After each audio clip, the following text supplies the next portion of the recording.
welcome back. Yes. Welcome back to another F1 video today. Happy Wednesday. Tired. I kind of just like got from like a nap, so I'm getting my energy back.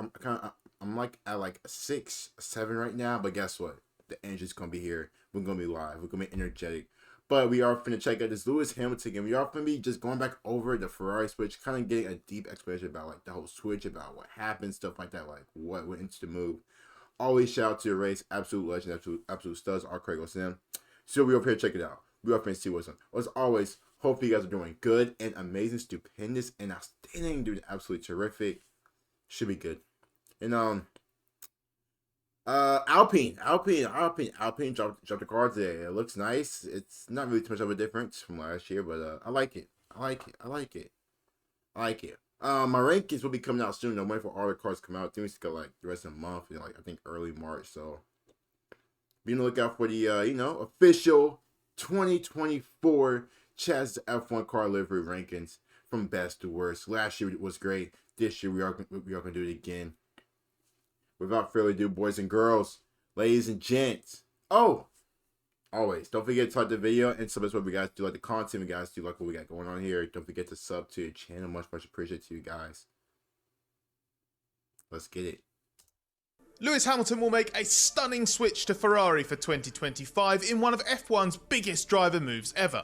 Hamilton only signed a new 2-year Mercedes deal last summer that was meant to cover 2024 and 2025, which is one of many reasons this is such a big surprise. But it turns out that new contract includes a release clause for 2025 that Hamilton has chosen to activate before even driving the 2024 Mercedes in reality.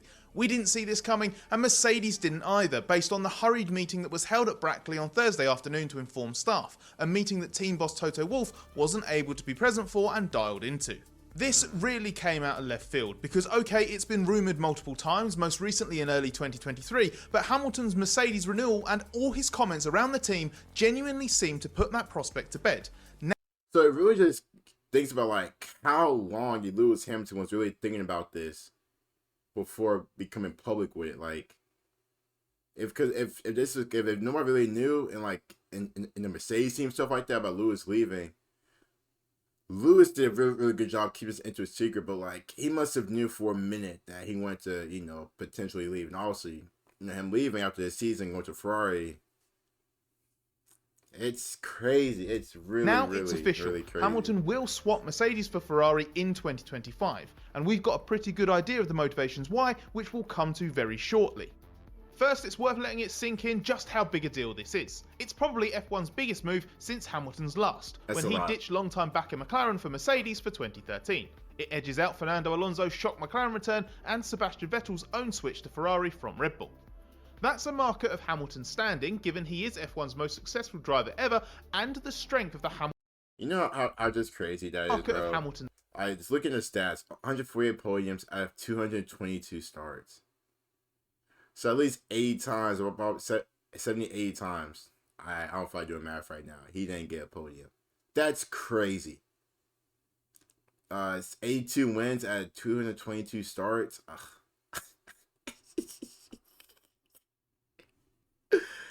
Oh my gosh, dude! I tell you, man. I tell you, absolutely phenomenal. Absolutely phenomenal, man. I don't think.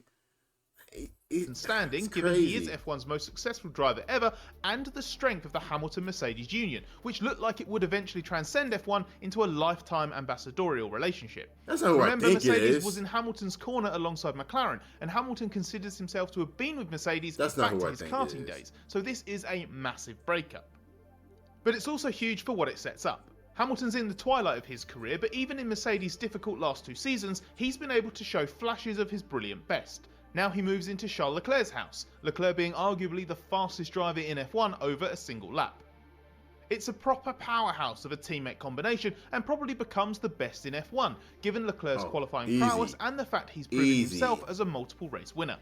It will give Leclerc a stunning benchmark, but also undoubtedly be a good test for Hamilton too, to see whether he's still operating at the peak of his powers. After all, he's admitted to self-doubt over the past couple of years, and George Russell has pushed him quite hard at Mercedes. Leclerc's super fast, but also properly ingrained within the Ferrari system, and can be expected to be at 100% performance from the start in 2025. That makes it an incredibly bold call from Hamilton, the kind of show of self-confidence that really should be lauded. It's also selfish and ruthless, given he has made this decision before what will ultimately be his final season for Mercedes has even begun. It means Hamilton is stripping away the emotion and doing what's best for him, which is all you can expect from any elite sports person. Now, I've always felt like, is it better to say it before the season or after the season? Like, to make like a shock revelation like this, like, is it better to do it now or after the season? Because if you do, because I always feel like if you do it now, like the whole season is just like,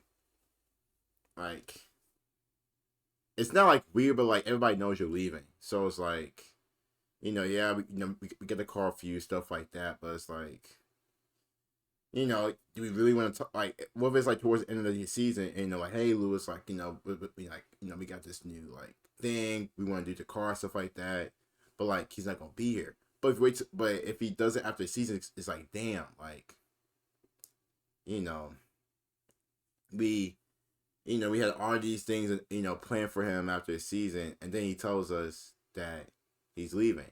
So it's like we kind of have to like scrap everything. But I was say we did before, like, gives him a chance to like get Mercedes, like, hey, like, even though like we know you're leaving at the end of the season, we can, slowly start planning for George Russell to be our main guy after you leave. And we're going to see, man, but I'm so excited. And you can easily flip the argument about how early he's made this call and say he's done right by Mercedes by deciding this now and giving it lots of time to work out. Okay, so I was right. So, like, before, after, it really just depends, though. Hamilton's motivation remains sky high. He wants to win in F1 again, which is why he's doing what he always thought he wouldn't, racing into his 40s. Hamilton hasn't won since the end of 2021 and has a big desire to change that before he finally retires. The stunning thing here is that he's decided that Ferrari, not Mercedes, is the place to try to do that. There will be push and pull factors behind this, and the competitive prospects of both teams are obviously relevant.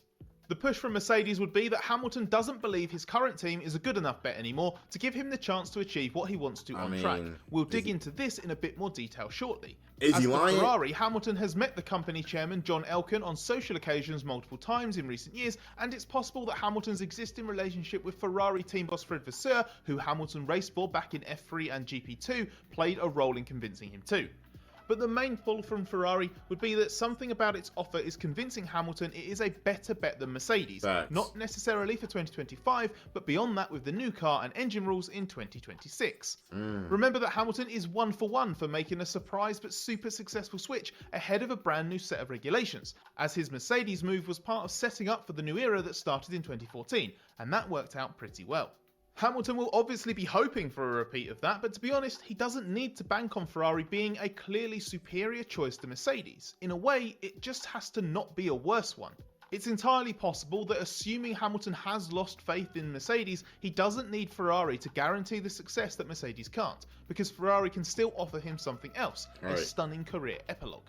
Hamilton at Ferrari is a brilliant combination, and it's the only move he has ever considered making from Mercedes. Driving for Ferrari has been an idea in his mind for a long time, it just always looked like something that would never make enough sense. Now it seems it does, and while ticking off a fun career bucket list item will surely not be the whole motivation, as Hamilton will surely believe he can achieve something on track too, it's a great sweetener that no other Mercedes alternative can offer.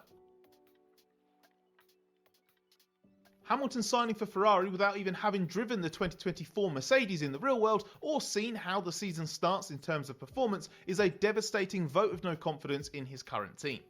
Losing Hamilton to what would have been a well-earned retirement is one thing, but to a major rival that's in broadly the same position as you in competitive terms is another.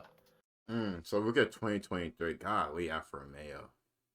I thought AlphaTauri were bad. Jeez.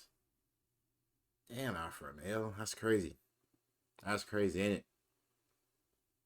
But you can kind of see, like, the Mercedes performance compared to Ferrari's performance last season. Like, that whole 0.5%, that's probably a major, like, that 0.5% is probably such a major thing in F1. Like, it's a big difference between that and Ferrari. But I think it was really only like a Probably like a 0.2, 0.3 difference, really, just depending on how you want to line it up. But still, though, like, ugh, ugh, ugh. Regardless of the allure of Ferrari, Hamilton's negative view of the potential of Mercedes must have played a part in his decision. There can't be any kind of performance element to the contract he signed with Mercedes giving him an early out, given the 2024 season hasn't even started yet. So the big question is what's changed? As Mercedes technical director James Allison said in January, winning is a core part of Lewis Hamilton's psyche. History tells us that Hamilton has always focused on ensuring he's in the best possible place to win. Right. Any desire to race for Ferrari because it's Ferrari won't have changed since he agreed that new Mercedes deal last year.